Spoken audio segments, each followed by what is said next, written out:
A loom is basically a device that holds tension of yarn between two ends. This loom has many other parts that allow for us to design and create complex-looking patterns. We'll talk about the other parts of the loom that allow this to happen. Here we have the warp, which is held under tension on the loom. Each individual strand of yarn is called a warp end. Warp is also a verb we use to talk about the process of placing the warp ends on the loom. And then we have the weft, which is the yarn that is interlaced with the warp to create the fabric. Each row of weft is called a pick. In the warp, we talk about the number of warp ends per inch, or EPI. EPI is also referred to as set. On this loom, I have 10 warp ends in each inch of the reed.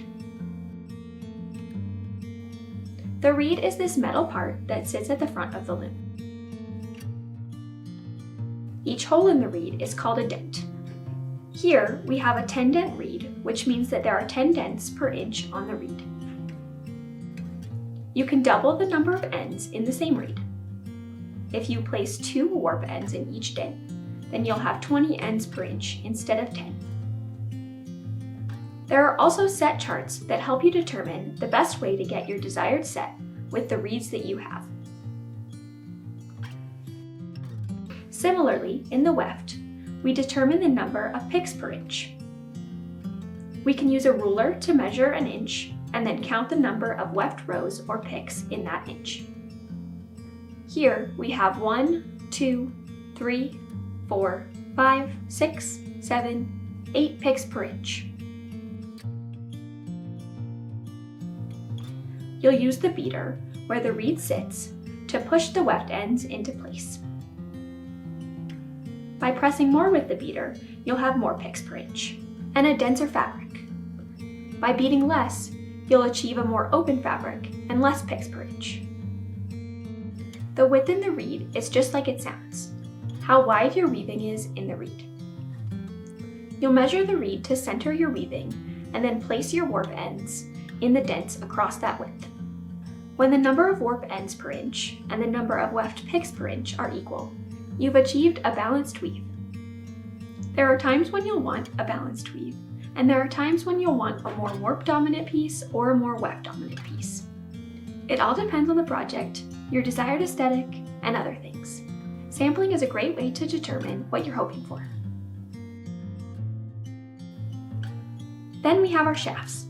This is the rectangular frame that holds our heddles. On this loom, our heddles are loops of Textile. There is an eye in the center and a loop on each end. The loops are placed on the heddle bars of the shafts, which hold them under tension and place the eye in the center of the shaft. Some looms use metal heddles, like our inserted eye heddles. Each of these function the same. Each of the warp ends goes through one of the heddles. When we raise a shaft, each of the warp ends that are through a heddle on that shaft will be raised. Patterns will tell us which shaft we'll place each individual end on.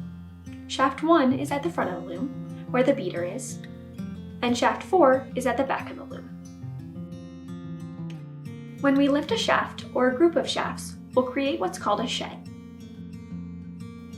A shed is a space between the warp threads that are raised and the warp threads that are lowered. The weft goes through this shed to create the fabric. We use a shuttle, like a boat shuttle or a stick shuttle, to pass the weft through the shed. With a stick shuttle, we unwind a little yarn,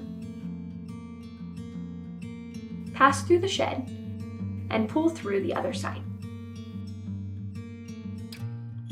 With a boat shuttle, we place the shuttle in the shed and throw it across, catching it on the other side. The selvages are the two edges of the fabric on the right and left. On many patterns, I like to use a floating selvage. This means that there is one warp end on each edge that isn't through a heddle at all. This helps keep our selvages clean.